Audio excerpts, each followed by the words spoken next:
Jai Shri Mataji. Let us all bow down to Shri Mataji.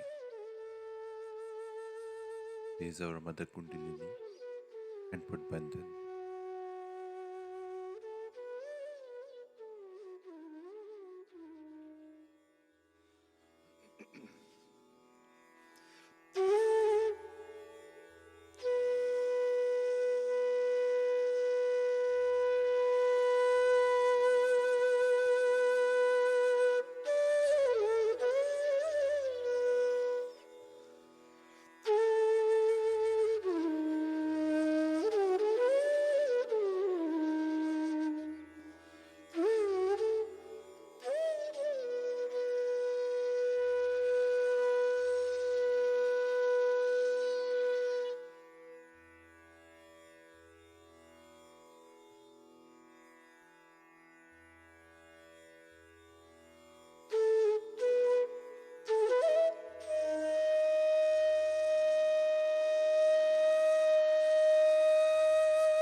Shri Ganesh Mantra.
Let us now listen to Shri Mataji's speech.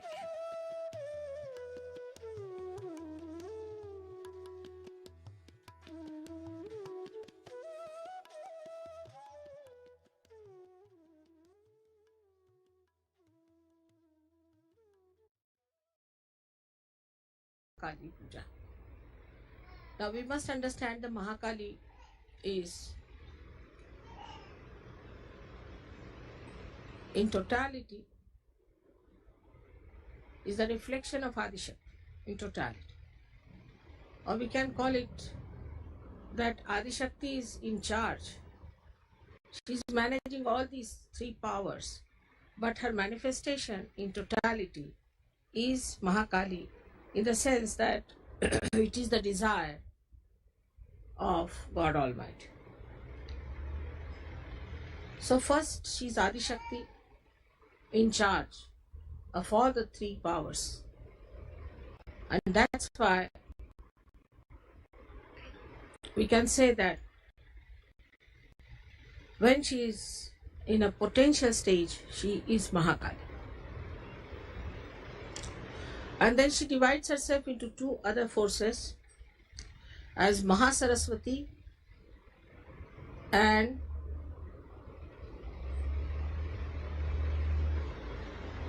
the ascending force that we call, or as a parasympathetic nervous system expressed in us, is the Mahalakshmi. So she has actually all these forces in herself. Kali has all these forces, but she manifests. She desires to act, and when she wants to act, her potential force becomes these two other forces. So when we do the puja of Mahakali, we must understand that inbuilt within this force within us is desire. So we can desire anything. If we want, we can desire everything. We can desire, say, the joy. We can desire the knowledge. We can desire to be compassionate and love. And we can desire also the destruction of those which are negative forces. But the Mahakalic force is the one which is working out the constructive force. But in that constructive force only, there has to be destruction. Because if you are constructing something and there is destruction which is trying to destroy your construction, then you have to destroy that destructive person. And this is what people sometimes misunderstand, and they think that Mahakali force is negative force or is a force of destruction. It is, but in a very positive way. And if you understand this part of Mahakali force, then you will understand that if you have desires to construct yourself properly in Sahaja Yoga, then you should also have the desire to destroy whatever is standing against your construction. So one by one we should see within ourselves what sort of things that tag us down. And thus they do not give us this desire. If this desire becomes intense, then you start immediately seeing what are the forces that are destroying your ascent. So we have to ascend is the point. Our goal is to ascend, our destination is to ascend. So our desire should be that we should ascend and construct our being in such a manner that we can receive all the... इसको बंदी कर दो, बड़ा आवाज करो, एक तरफ कर दो तुम. This one is better. So we should understand that we have to be prepared to destroy many things within us if we have to become a great evolved personality. As you have seen in evolution itself, we had huge big animals like mammoth, these, that, and they could not cope with the evolution, so they were all destroyed. So many things were destroyed. And this destruction is built in within us. When we ascend, we just start seeing that these are the forces which we are destroying us, and that our destruction is so much that if we do not desire the destruction of these destructive forces, we'll be finished. So at the same time, when we are ascending higher, we have to know what we have to destroy. For example, even in living forces, when a flower becomes a fruit, lots of things which were the part of the flower get destroyed automatically. But that is done in the will of God by His own understanding. So it's absolutely perfect. So in Sahaja Yoga, when we desire something, we must know what do we desire. First fix your goal. And then relate it to that. Now there are many deviations in life. Like we are going to the airport. Our attention should be we have to reach the airport. And whatever are distractions. We should not get lost with it. If we get lost with those distractions, then we cannot achieve our goal in time.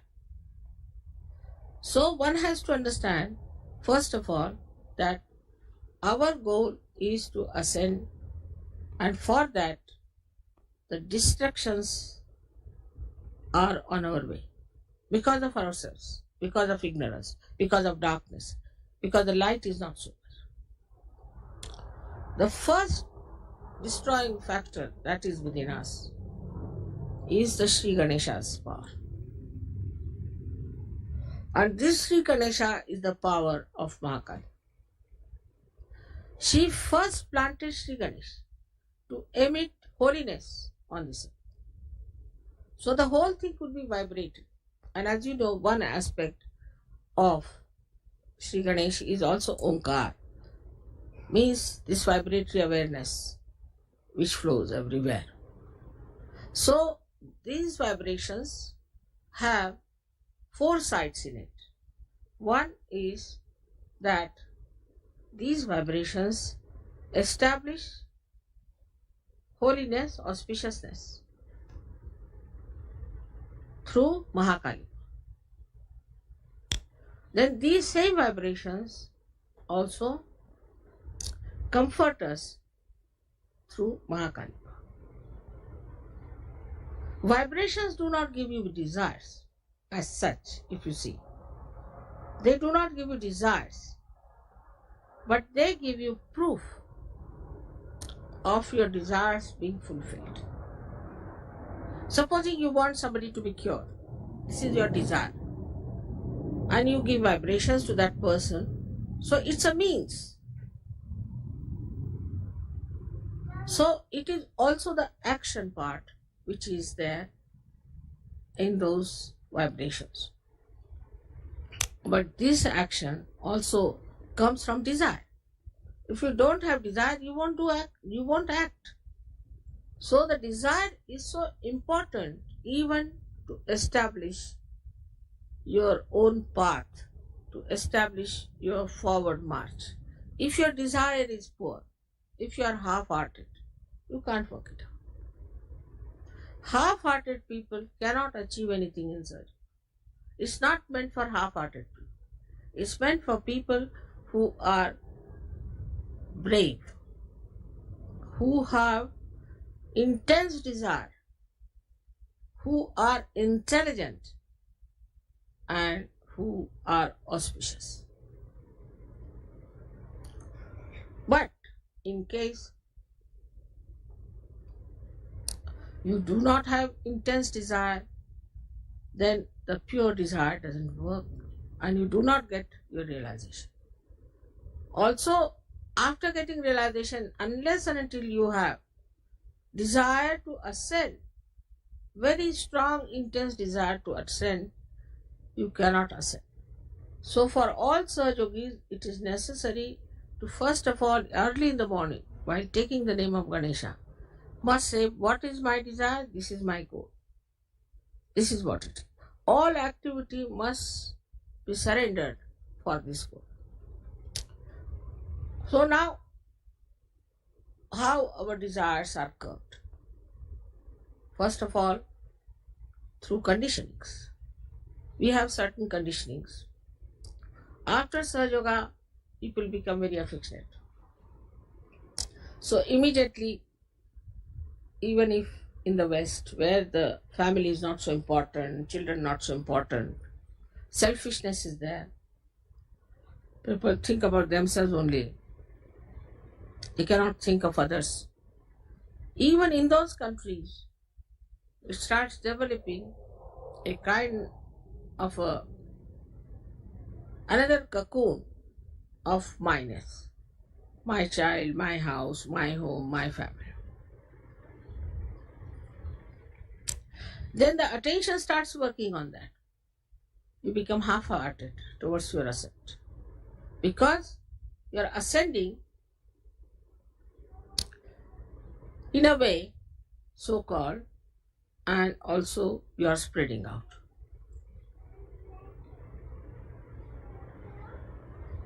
Then the concern goes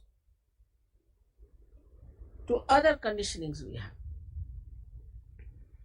Like the other day I met one fellow, he said that, "Mother, I am a Sajogi, I know, but I can't get over the idea of Christ." I said, "Who has asked you to get over idea of Christ? Christ is there in Sajoga very much. But understand it in its own comprehensive way and see for yourself." But this conditioning is of thoughts. Supposing if you have read too many books, if you have gone through, supposing you are a born Hindu or a born Christian or a born Jew or anything, so the conditioning is there. You were born as a human being. You got this stamp later on that you are a Hindu or a Christian or anything. These stamps you did not carry when you were born. Supposing the child was lost, he could be any religion. So these are not really your innate religions. This is just a stamp you have got it, like Christian or anything. Then you have another conditioning that you belong to this nation, that nation, like we have America, this, that. But still these are stamps. You were born in America, that's why you're in America. Anybody who is born in America is not different from anybody else. Only thing, according to the climate of a particular place, you might have your complexion, your height, your face and all that. But that doesn't mean that innately this is meant for America. It could be anywhere. Then all these conditionings within us start acting on our language, on our styles, on our lives, in every way. Then we start becoming Americans. So these are the effects of the outside that come in us. And then we say, we the Americans. But if you scratch them, inside, body is the same, heart is the same, the blood is the same, everything is the same. There's nothing different. It's even not skin deep. But in the brain, it has gone that I am an American. Then all the things that are in that society, for example, in America, many things are allowed. So that's all right. In India, many things are allowed. That's all right.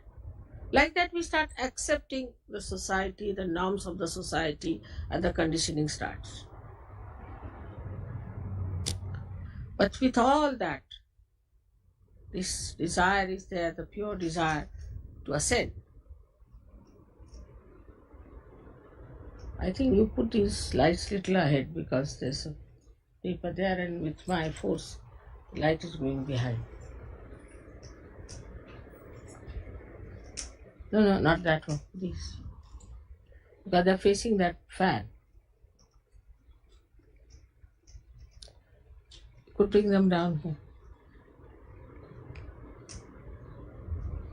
Still quite close to that fan, you know. You can put them anywhere. You can put them here if you want.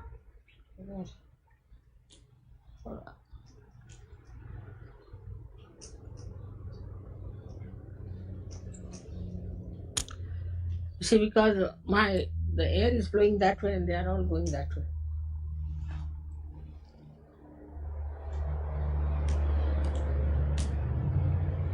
So the desire within us to ascend comes to us also as a reaction to all these things. When we see, as Americans, what's happening to our country, what's happening to the people, what's happening to our surroundings, and then we get a shock. oh God, what is this? Then we also see this is artificiality. Like in England, you have to wear a tailcoat, you have to wear this, you have to have this kind of a spoon, this kind of a glass, this, that. So reaction builds in. So start anti-culture. Anti-culture to get rid of artificiality. But the desire behind it is to seek the reality. To seek reality, then they have hair just like primitive people, they live like primitive people, and a reaction is built in. Behind all that is the same desire, is to ascend. So this Mahalakshmi power is acting within us. It is giving us all kinds of shows, we can say. All right, you want to have, say, variety of things. Go ahead with it. Then you go crazy. You say, what's this going on? Why should we be so mad about it? Now they want to have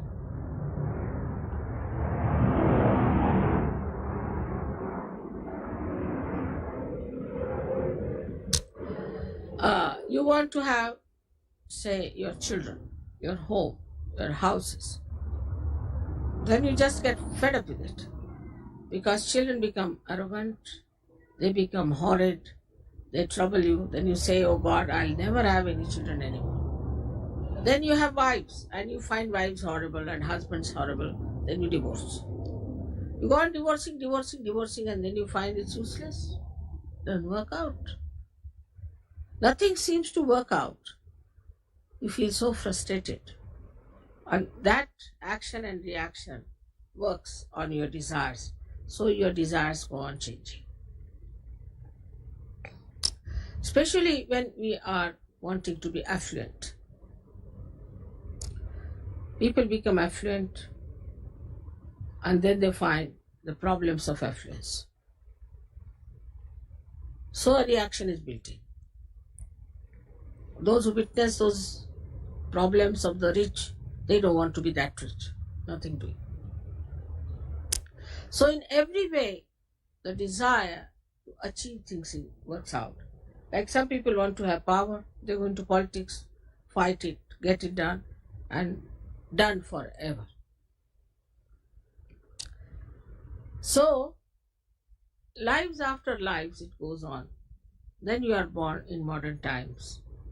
When I am here, and now your only strong desire is to become the spirit. I hope it is. So now all these back things are to be crossed over. They are finished.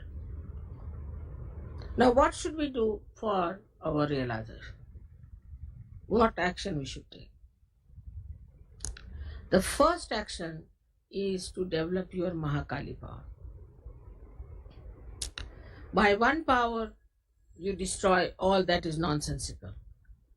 Destroy all that is impeding you, troubling you, blocking you. Destroy all that. Just I don't want it.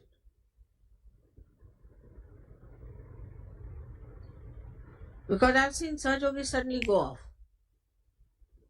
Like you have to go to the airport, suddenly you find they are fallen into one of the gutters. What happened? Mother, we felt like going there. But why? So keep your attention on that point. Some people get married in Sahajog also, they have a desire to marry, have children, this thing. But in that also they get fixed up. Marriage is not the end. It's just one of the means to be balanced. So we have to have desire that we have to achieve something. So go on destroying all that is within us. Within us is, there are 6 enemies, as they say, is anger, then greed, jealousies, violence. All these are within us. So we have to destroy these 6 enemies.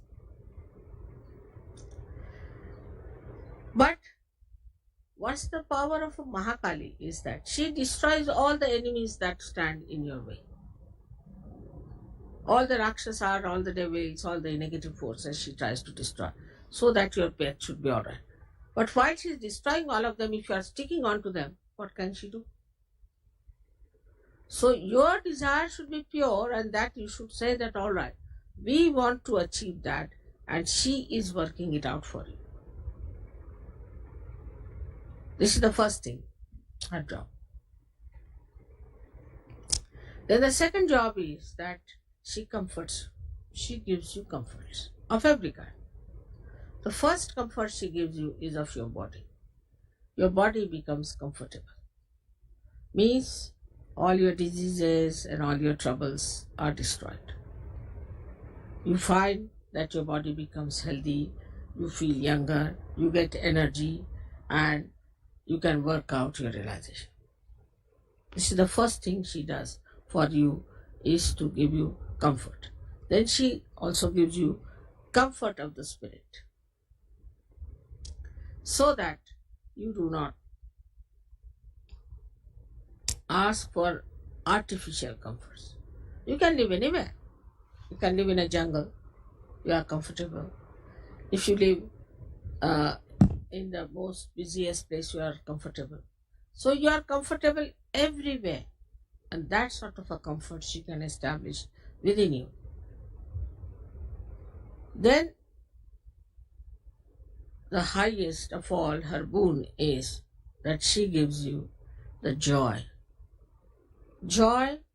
of every kind, joy that emits from everything, from everyone. So that is the highest you get when you keep your desire, the flame of your desire burning till you reach that state of spiritual attainment. Then you find that no more desire is left, but only one, if it is any, that let the whole world be realized. Like a drunkard, you see, he wants to enjoy his drinking with others, like that you become. You are drunk in your joy, and why not others enjoy? So you work for it. But human beings, I have seen, they move like a yo-yo. They achieve their spiritual attainment, they have the joy, and then they go back to help people, they get caught up in it. They're not strong enough. Because the Mahakali power is not strong. And another is the weakness of the Muladhara. Weakness of the Muladhara makes you imbalanced. And in that imbalance, you lose your way. So one has to be very careful that our Muladhara must be fixed properly. There are so many ways by which you can fix up your Muladhara. And you must fix up your Muladhara first. Then your desire absolutely moves like a kite moves in the sky, stuck to Muladhara. And you can move into any direction, to any height, wherever you go. You are quite in charge. You know how you are moving. It can bind your attention, everything. So what we say that the roots are very important first to be established for the growth of your desire upward like a tree. So they go hand in hand.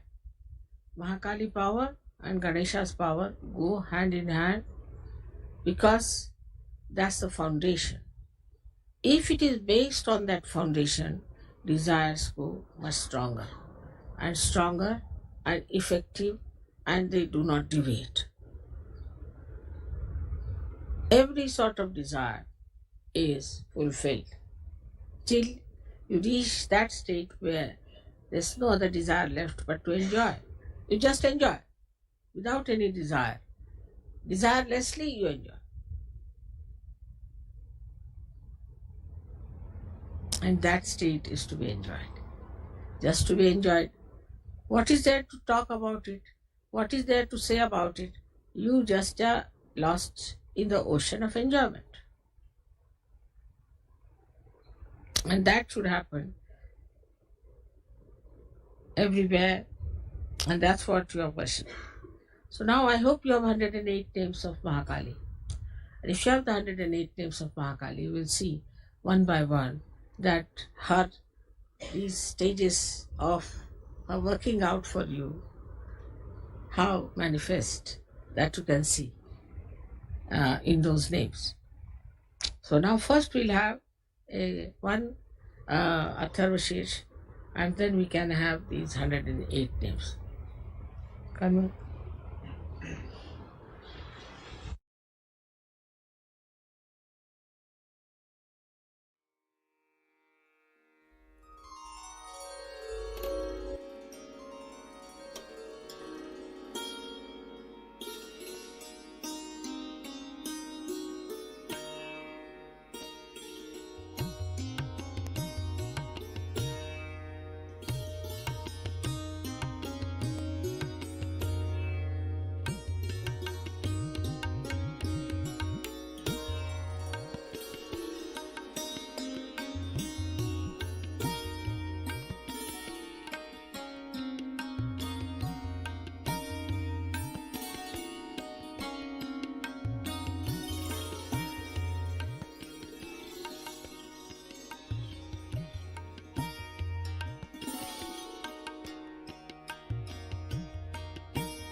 Mahamantras.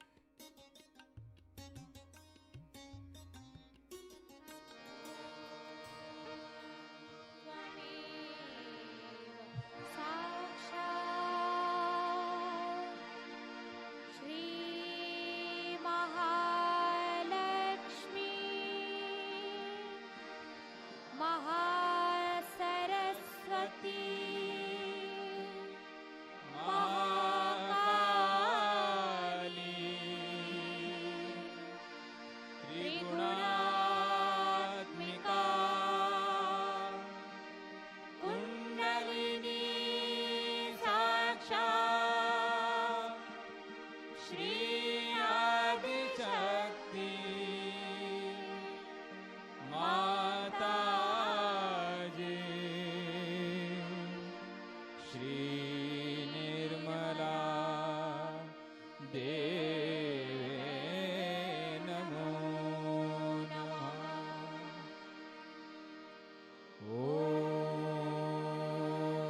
त्वमेव साक्षात् श्रीकल्की साक्षात् श्री आदिशक्ति माताजी श्री निर्मला देवे नमो नमः। ॐ त्वमेव साक्षात् श्रीकल्की साक्षात् श्री सहस्रार स्वामिनी मोक्ष प्रदायिनी माताजी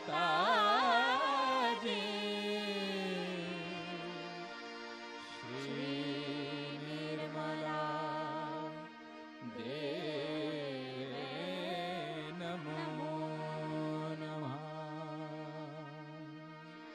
श्री निर्मला देवे नमो नमः। श्री निर्मला देवे नमो नमः।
Thank you, Shri Mataji,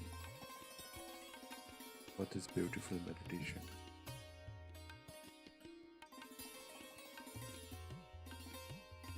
Let us all bow down to Shri Mataji, raise our Mother Kundalini, and put Bandhan.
We will continue with our morning meditation tomorrow morning, same time. Jai Shri Mataji.